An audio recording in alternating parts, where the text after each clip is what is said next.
Again, you see here the research process. I've done now literature review. You see that you have few researchers, so you cannot develop a conceptual model, but you have a research question. That is why you rather go for qualitative research in order to generate theory.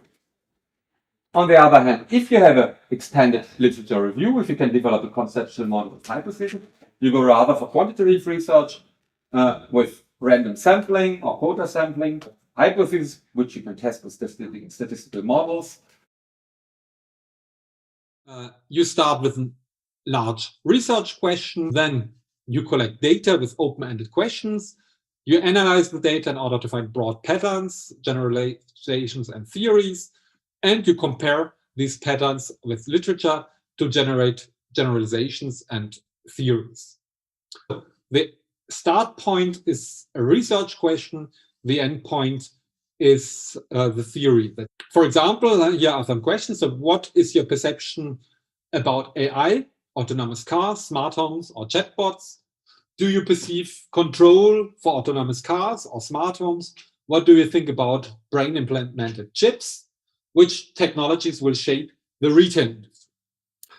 Which are the methods of qualitative research? First of all, focus groups and open interviews, where respondents talk completely free about a topic. This fits for unspecific, less limited research questions. The questions should be as free as possible and exploratory. The interviewer relies on open interview guides, and it is a non-directive interview style. Participants are recruited on the basis of their similarity to members of the demographic groups targeted as potential consumers of a product or users of a technology. The question should be open-ended. However, there should be a smooth transition from one question to the next one. The session should ideally start with introductory questions to address the general topic, helping the participants to understand the broader context. The general question should be followed by questions designed to elicit the specific information sought. The focus group should end with efforts to summarize the opinions of the participants. Focus groups are typically conducted face-to-face, but the development of new technologies has enabled investigators to conduct qualitative research online. Two types of online methods can be done. Synchronous methods allow research to conduct live discussions. Synchronous online discussions attempt to mimic in-person focus groups. Barriers to the success of synchronous online focus groups include the problem of arriving at convenient time for all participants and lack of accessibility for some participants. Asynchronous methods collect participant information through online communication, such as forums and email lists. Asynchronous online focus groups have a number of barriers to success. These barriers include sporadic participation over time, making the research less timely. The benefits of both synchronous and asynchronous focus groups include the absence of a need for transportation and ease of access. A major advantage of online focus groups is that they allow geographically diverse individuals to participate. A disadvantage is a reduced capacity to assess nonverbal behavior. Assessing nonverbal behavior can be helpful to qualitative research. Focus groups have several advantages for collecting qualitative research data. Focus group research can be used purely as a qualitative method or in combination with quantitative methods. Qualitative data collected in focus groups can help researchers decide which kind of concepts, variables, and subsequently items which can be generated for measurement scales should be included in the surveys. It is particularly adapted to approach new research topics where few research exists in order to explore the topic, in order to generate concepts and topics which are then used in quantitative research. Another method is nethnography, which is an adaptation of ethnography, which is a very old traditional technique in anthropology, which is based on participant observation. It literally means writing about cultures, the study of culture that's written up. And ethnography is an adaptation of offline ethnography for online world and online communities. Ethnography is an observational research, and it is used because there is a difference between what people say they do and what they actually do. And the result of ethnography is thus discovery. Why do we do ethnography? Because of the increasing importance of the internet and digital media, social media, and of consumers who are active in these online communities. Precisely, the researcher is doing an immersion in the online communities in order to getting to know the players and to learn the cultures and rituals they have. And he will introduce himself as a researcher, and the objective is to learn as much as possible about the subject and getting a better understanding of the communities and individuals' behaviors. The next method is text, content, and sentiment analysis, where the researcher is scraping web text from online platforms. You have a tool which is called Web Scraper or Scrappy.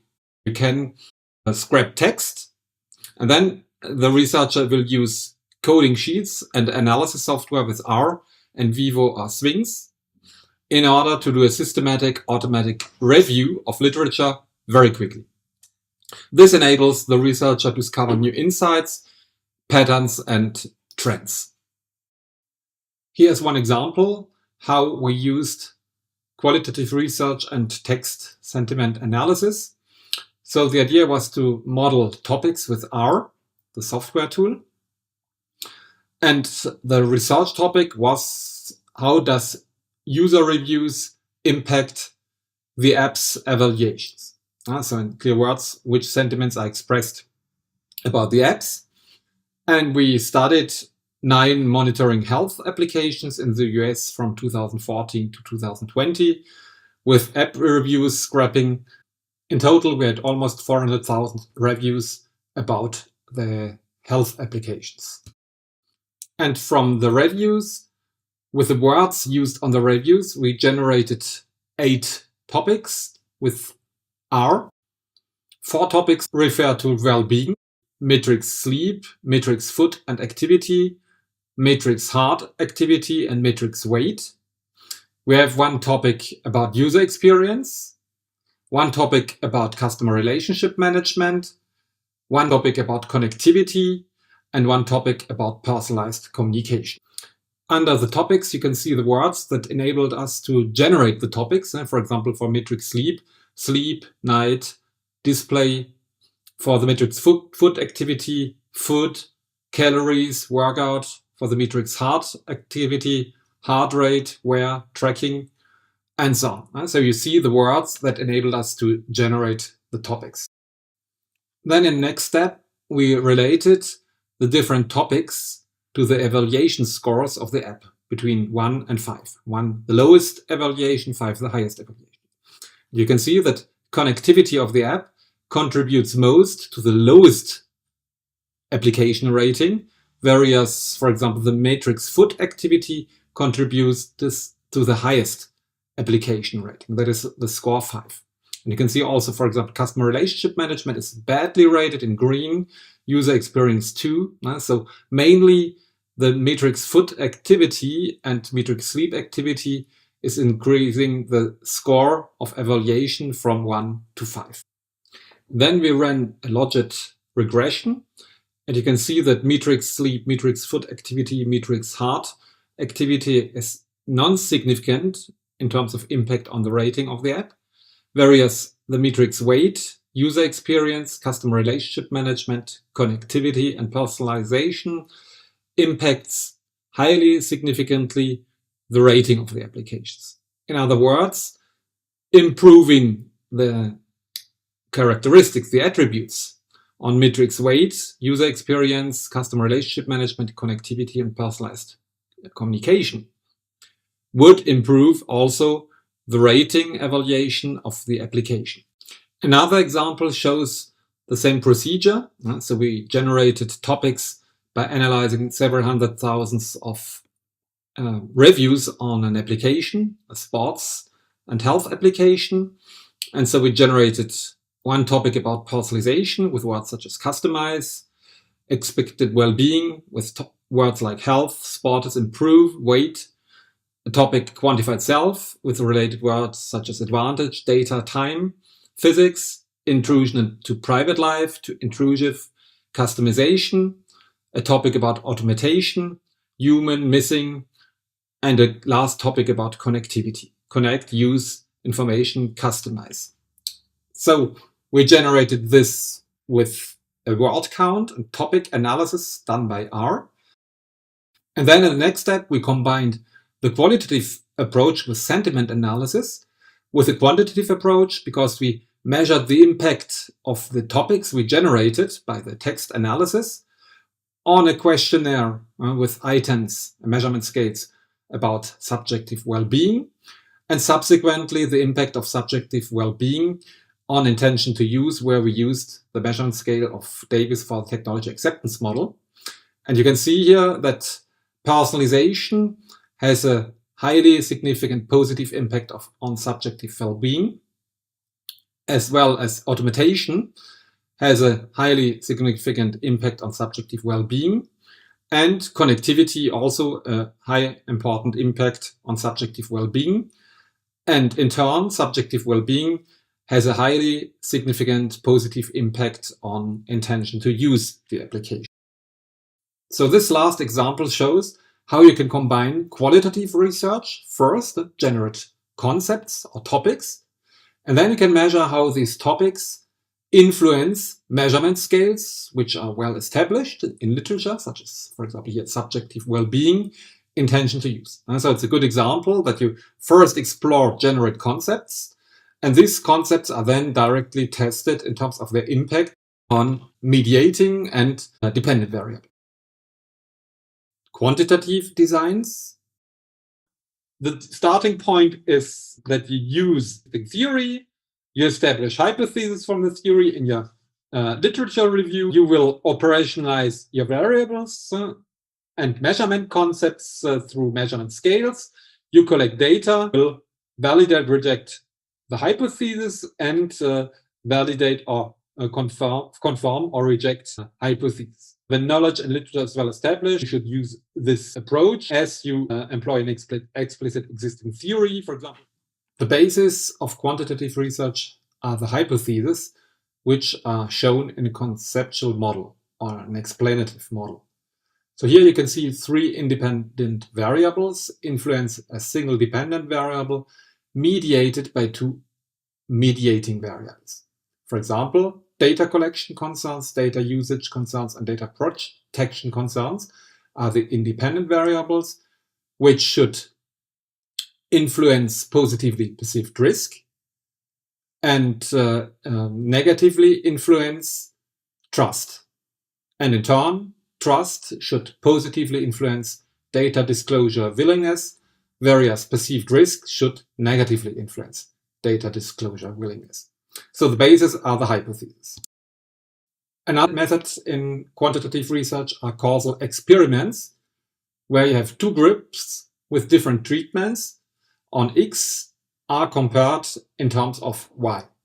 For example, you can see here, variable X is the experimental group with a loyalty program, and the control group is without a loyalty program. The 2 groups have the variable X, which are the independent variables, that is the loyalty program, and how this impacts the dependent variables, Y, purchase behavior. And then the purchase behavior is compared. And then you can see if the experimental group with a loyalty program has higher, more intensive purchase behavior than the control group without a loyalty program. In quantitative research, researchers generally work with questionnaires based from established measurement scales. These scales come from articles, which you generally find in the appendixes of the articles, but there are also books, for example, the Handbook of Marketing Scales, Multi-Item Measures for Consumer Insight Research. So there are different books, and in these books, the scales are developed by researchers with research protocols, and it is very important to not to invent measurement scales because they exist. And so you have, for example, you have seen trust, you have seen intention to use, you have seen loyalty, you have seen privacy concerns. All these scales exist, and a lot of more, hundreds of or even thousands of scales exist. You should use these scales coming from the articles because professional researchers have developed them. And only specialists and professionals can develop new scales. And so it's an own job for a researcher to develop scales. If you want to measure temperatures, you would never have the idea to invent a thermometer, because the thermometer, the measurement instrument, exists, measured by degree Fahrenheit or degree Celsius. That is why my recommendation is use the scales from established measurement scales. Ideally use scales from A+ or at least B journals, because this gives you the guarantee that the scale is of good quality. This leads me to the psychometric criteria, quality criteria of measurement scales, because they should fulfill different criteria in order to be valid. First of all, objectivity. The results should be independent of measuring time, persons, samples, geographic places, etc. This corresponds to one of the main criterion. So whenever you measure a phenomenon in Germany, in different cities, Hamburg, Munich, or Stuttgart, the results should be the same.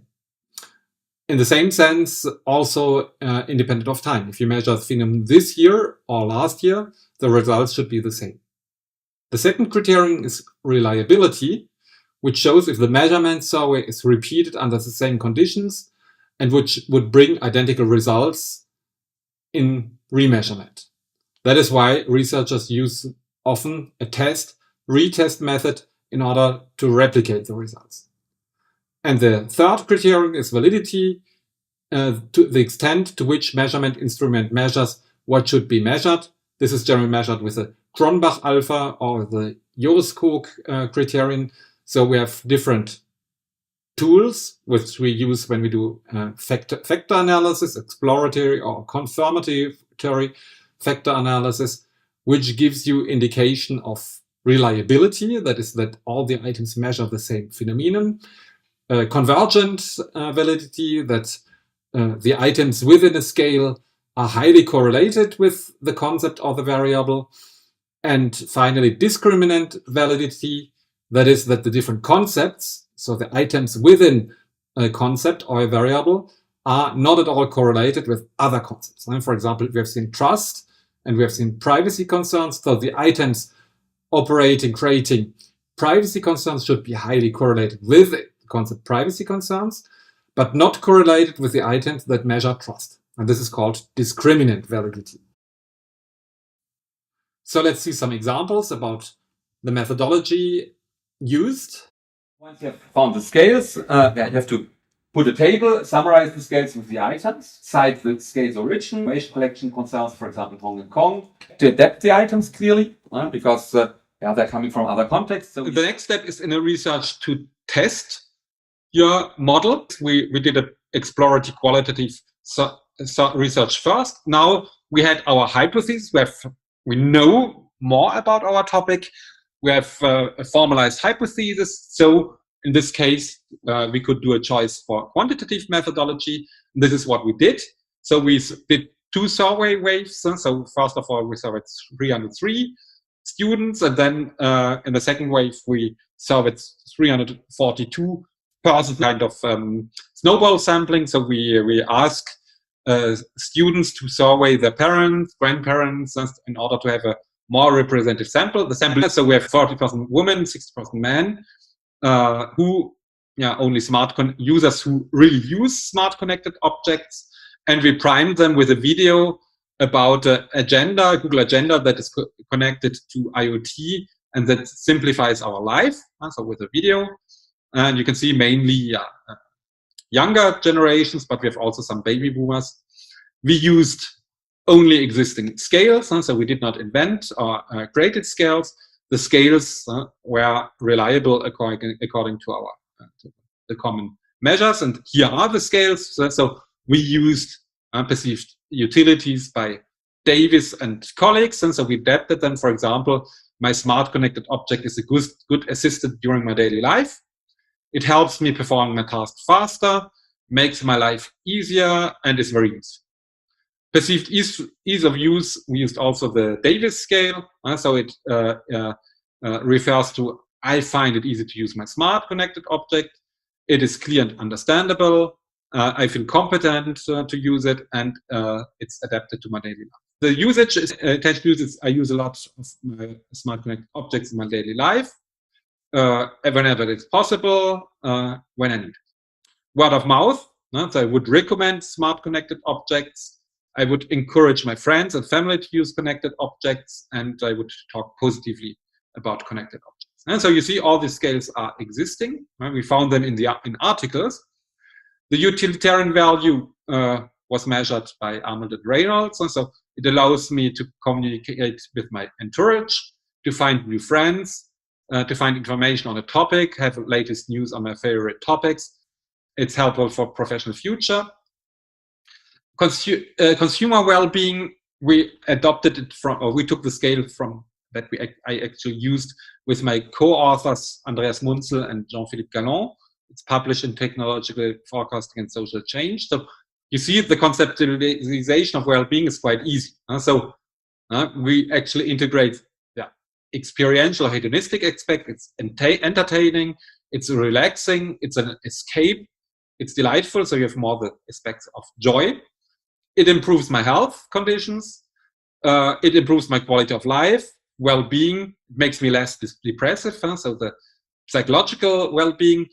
It makes life more exciting, makes me more happy. So the affective well-being, and I feel better. So the physical. So we use a scale which we developed for our both articles published in 2015, and we use it also there in this study. Sorry, it was too quick. Innovativeness, no, it's an established scale too. So if I hear about a new technology, I like to try it. I'm generally the first to use it. So innovativeness, privacy concerns from Hong and Tong. So it bothers me when smart connected objects ask for my personal information. I'm concerned if they ask for too much information. I'm concerned if the information is sold to other providers. So you can see here some items. Social value. So it improves, the smart connected object improves the opinion my family has about me. It promotes me socially, improves the way I'm perceived, and it helps assert my self-identity. So items about social value. And trust. My smart connected object is trustworthy, handling my personal information, and it fulfills its promises related to my personal information. And so all these scales exist. We tested this, and this is also what we will do with factor analysis. And so you can see these indicators should be higher than 8. And so the Cronbach alpha is higher than 8. And so, which means that the scales fit well to our context, and we can be applied. And all these indicators show that the scales can be adapted to our context. And this is what you will learn when you have quantitative methodologies. I won't focus a lot here. And it's the same for all our scales. But so we have different studies. So the scales all worked well according to the different. We have different samples. So for the smart home, so with 100 persons or 102 persons in France, 88 in Germany, 111 in China, 44 persons are women, 56 men. The average age is 37. We primed the respondents with a video before answering the survey. So they looked at the video with a future smart home in order to show them what this smart home can do. We did the same for an autonomous vehicle where we had 207 respondents in France.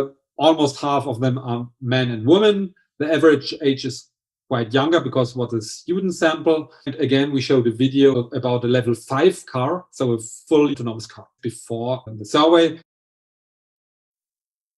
So we used different established scales.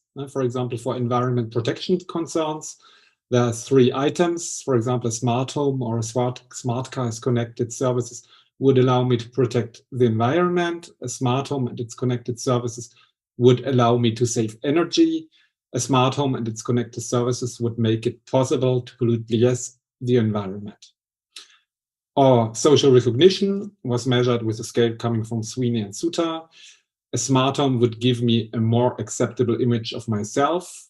A smart home or smart car would improve my friends and family perceive me. A smart home would give me better social recognition. We measured well-being with Munzelmeier and Gallon from 2015 with different items. I enjoy using smart connected homes because it relaxes me. Using smart connected homes is an escape. Using my smart connected home is delightful. My smart connected home improves my health conditions. My smart connected home allows me to do more sport and therefore improves my health conditions.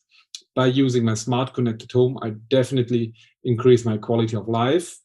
My smart connected home contributes positively to my well-being, etc., without going too much into detail. Then we measure perceived privacy concerns with the scale from Hong and Tong. For example, with items, it bothers me when my smart connected home asks me for personal information. When my smart connected home asks me for personal information, I think twice before providing it. I'm concerned my smart connected home is collecting too much personal information about me. I'm concerned when I give personal information to my smart home for one reason, the provider could use the information for another reason. And so on. Perceived technology security was measured with Young and Lee. A smart home would help make my daily life safer. A smart home would behave better than me to manage complicated situations. A smart home would help to reduce human errors in complicated situations. Perceived technology security was also measured with Young and Lee. A smart home and its connected services could lead to dangerous side effects. A smart home and its connected services may not be completely safe and could represent a potential physical risk. A smart home would give me the impression that I lose too much control to technologies. Trust was measured also with Hong and Tong, 2013. I think that a smart home would provide 100% reliable services. I think a smart home and its connected service would not fail me. I think a smart home and its connected service would be 100% trustworthy. We measured the TAM or the UTU2 variables from the technology acceptance model with different items. So for performance expectancy, we used Venkatesh and colleagues, 2012. A smart home would be good assist in my daily life. A smart home would help me save usable time in my daily life, would make my everyday life easier, and would increase my efficiency. Effort expectancy was measured also with Venkatesh and colleagues, 2012. I would find it easy to use and set up a smart home and its connected services. I would find it easy and become skillful by using a smart home. I would learn quickly how to use a smart home. And finally, intention to use from Venkatesh and colleagues, 2012. Looking at its benefits, I intend to live in a smart home in the future. If I had access to a smart home, I intend to live in one. The probability that I rent a smart home in the future is low or high. And finally, consumer innovativeness was measured with Steenkamp and Gielens from 2003. If I hear about a technology, I like to try it. I'm usually the first one to use a new technology in my entourage. I'm generally hesitating to use a new technology, so reversed item, and I feel able to use a new technology by myself.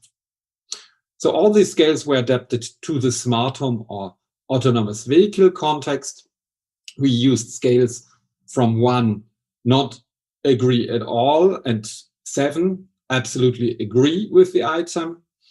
And then we performed reliability and convergent validity analysis. So you can see the different scales. So reliability means that all the items measure well the concept, the phenomenon. We have 2 indicators, the Cronbach alpha, which should be higher than 0.7, and the Euroscope growth, which also should be higher than 0.7. So you can see here that for perceived hedonism, that it's 0.88, almost 0.9, and the Euroscope growth is also higher than 0.7, 0.88. You can see for social recognition, the indicators are high too, so 0.93. So the reliability of both scales is very good. And convergent validity means that the items are highly correlated within the concepts. So this should be higher than close to 1. So you can see that the convergent validity for hedonism and social recognition is satisfactory. For privacy concerns, reliability is good, as the Cronbach alpha are high and the Euroscope growth are higher than 0.7. And the convergent validity is also satisfactory. You can see for technology security also the reliability and convergent validity is satisfactory. Effort expectancy, performance expectancy, and behavioral intention to use also have high reliability and convergent validity, because the Cronbach alpha is again higher than 0.7. The Euroscope grows 2, whereas the convergent validity rho is close to 1. And subjective well-being is also satisfactory in terms of psychometrical properties. And finally, we measure discriminant validity, which means that the correlation within the concepts should be higher than the correlation interconcepts. So we can see here, for example, perceived hedonism has a higher correlation with perceived hedonism than with all the other concepts: social recognition, privacy concerns, technology security, technology trust, effort expectancy, performance expectancy, well-being, behavior intention to use, and innovativeness. So you can see the 0.79 is higher than all the correlation with the other concepts, because discriminant means that the concepts should really measure only the phenomenon, for example, hedonism, and should not measure the other ones. Here you can see for social recognition, again, the correlation within the concept is higher than the correlation with the other concepts. And this is valid for all the other concepts. You can see here privacy concerns, technology security, technology trust have always a higher correlation. For example, here 0.74 for technology security. So it's higher than all the correlation with other concepts, namely trust, effort expectancy, performance expectancy, and so on. So this is important to measure. This is done with statistical software. The Cronbach alpha is calculated with SPSS with a method called reliability analysis, whereas the Euroscope rho and the convergent validity rho is calculated with a tool using structural equation modeling, for example, this Amos IBM. And the discriminant validity is also calculated with structural equation modeling when you're using Amos. And the study about the chatbots was also done in France with Flybot, which is a real existing chatbot where we ask the respondents to search a flight before answering to our survey, so a flight from Toulouse to New York. And then we asked them how it worked. And our sample, again, it was a student sample, more highly woman-oriented, 73% woman. The average age is quite young. It's also the main limit of these 2 stars. And then we used established scales, which we adapted to the context. The scales are Likert scales from 1 to 7. 1, I do not agree. 7, I fully agree. And the scales are here without going too much into detail. So the scales are existing. For example, competence of this Flybot, of the chatbot, comes from Van Dolen and Sirdemuk, which we adapted. For example, Flybot is efficient, Flybot is thorough, Flybot meets my needs, Flybot performs as I expected, competently handles my request, Flybot is useful. This is about reliability, it's reliable, gives me useful information. Responsiveness is measured with response quickly, immediately. Empathy is measured with Hausmann. Flybot is sympathetic, honest, attentive. Credibility, Flybot is credible, impartial, well-informed, qualified, and expert. Tangible elements, Flybot has attractive messenger colors, website colors, attractive appearance. ease of use with Davis, the TAM model. Flybot is adaptable, is understandable, is easy to use. Perceived usefulness also with Davis. Flybot gives useful information. Exact information is efficient. Trust with Flybot engages me, puts my interest first, keeps its promises and intention to reuse with Zeithammel. I will keep using Flybot. I will give positive comments on Flybot to others, which is positive word of mouth. So you can see the service quality dimensions were measured with the service quality model from Parasuraman: competence, reliability, responsiveness, empathy, credibility, and tangibles. Various perceived ease of usefulness and intention to use were used with the TAM models. Again, we performed reliability and convergent validity and discriminant validity analysis. And you can see here again, the Cronbach alpha are all higher than 0.7.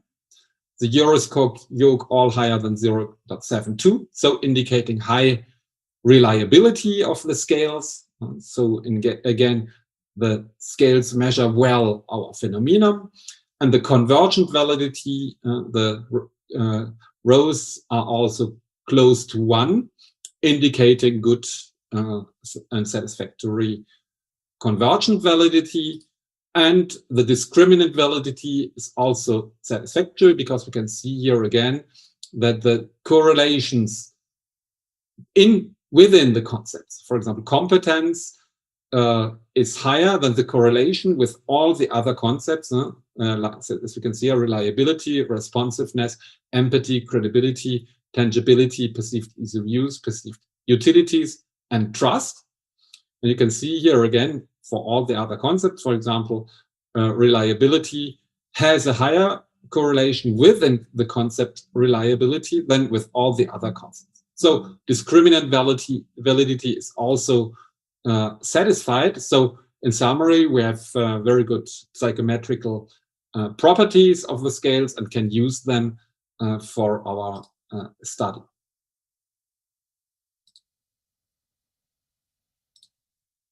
This is the methodology chapter. We used the sample. We chose a field study methodology with online questionnaires, and the questionnaires were administered by a professional panel provider in the US called Research. And so we developed a questionnaire, and this questionnaire was sent out to major firms in the US, strategic business units, in large firms. So we did not consider small and medium-sized firms, but only large firms, US-based B2C manufacturing and service firms that have invested in big data technologies.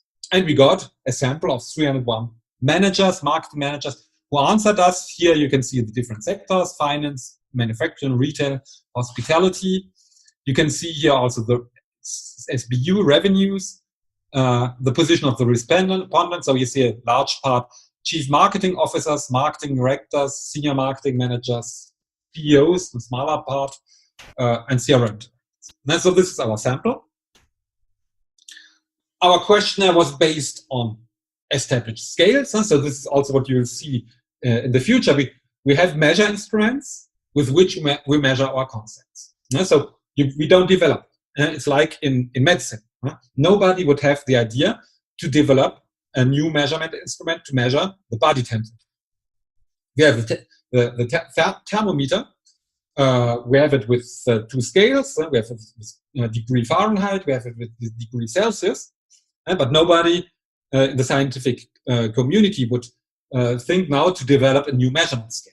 And so this is also in social science. We have measurement scales which exist, which you can find in the article. All our measures are adopted from scales which are validated in prior studies.